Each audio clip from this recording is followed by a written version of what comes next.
अस्सलाम वालेकुम व्यूवर्स, कैसे हैं? आई होप आप सब खैरियत से होंगे। हेयर इज मोहम्मद एहसन भट्टी। आप मुझे देख रहे हैं एमए सोशल स्फेयर पे, जो कि मेरा फेसबुक पेज है और यूट्यूब चैनल है। और हम रोजाना की बुनियाद पर अपना जो इंटरव्यू लेते हैं और नए गेस्ट होते हैं, नए मेहमान होते हैं मुख्तलिफ शहरों से। तो आज जिस शख्सियत का हम इंटरव्यू लेने जा रहे हैं, किसी भी तारुफ के मोहताज नहीं है और आप एक ग्रेट पर्सनालिटी में आपका शुमार होता है और वुमेन एम्पावरमेंट पे माशाल्लाह आप बहुत वर्क कर रही हैं। आप एक लॉ के स्टूडेंट हैं, इसके अलावा आप मोटिवेशनल स्पीकर हैं, राइटर हैं, डिबेटर हैं। तो बगैर वक्त ज़ाया किए हम मैम के पास चलेंगे, ओवरऑल पूरी हिस्ट्री जानेंगे जो वो वर्क कर रही हैं, इसके अलावा नेक्स्ट उनके गोल क्या हैं। अस्सलाम वालेकुम मैम। जी, वालेकुम अस्सलाम। Ma'am thank you so much, आपने अपना कीमती टाइम हमें दिया। जी, जी, माय प्लेज़र। अच्छा मिस खतीजा, आप अपने मुनफरिद अंदाज में अपना शॉर्ट इंट्रोडक्शन करवाएं। अ, बेसिकली जो है मैं एक डिबेटर हूँ, जो कि मैं पहले ही कॉलेज लेवल से थी, बट मैंने इसको ज़्यादा कंटिन्यू नहीं किया एज़ सच।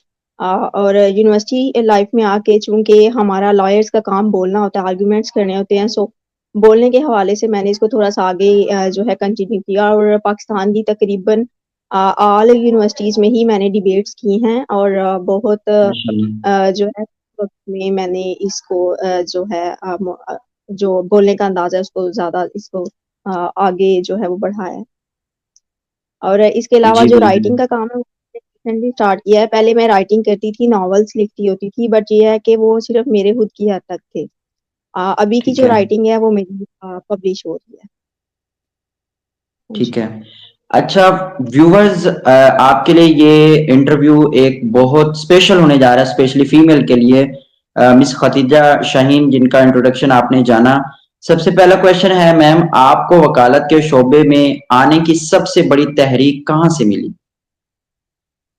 वकालत के शोबे में बेसिकली क्योंकि मैंने पहले बीकॉम किया था, तो चूँकि मेरा ज़्यादा रुझान बैंकिंग की तरफ था।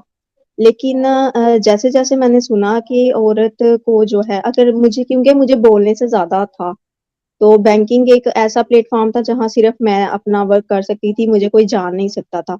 सो सबने यही कहा कि जो एक औरत है वो वकालत नहीं कर सकती। तो मैंने इस पेशे को इसलिए चूज़ किया कि मुझे प्रूव करना है कि औरत हर काम जो है वो कर सकती है। सो मैंने इसलिए वकालत को चूज़ किया। ठीक हो गया। दोनों मुख्तलिफ फील्ड हैं, लॉ और राइटिंग। इन दोनों में हाँ जी। तवाज़ुन आप किस तरह बरकरार रखती हैं? देखें एक जो हमारा लॉ है उसमें रिसर्च की बहुत ज़्यादा ज़रूरत पड़ती है। अगर आपकी रिसर्च अच्छी नहीं होगी, आप एक अच्छे राइटर नहीं होंगे, उसको पॉइंट्स को नोट डाउन नहीं करेंगे, तो आप कभी भी अच्छे लॉयर नहीं बन सकते। सो रिसर्च को साथ रखते-रखते चूँकि मेरा रिसर्च से भी ताल्लुक रहा है, सो मैंने बेस्ट रिसर्च टीम का अवार्ड विन किया था यूनिवर्सिटी ऑफ गुजरात से, सो मैंने इन चीज़ों को कंटिन्यू करते हुए, देखते हुए सारा राइटिंग स्किल्स में मैंने फर्स्ट पोज़ीशन हासिल की एस्से राइटिंग में अपनी यूनिवर्सिटी में, तो मैंने राइटिंग को भी कंटिन्यू किया। सो लॉ तो पहले ही मेरी फ़ील्ड में था।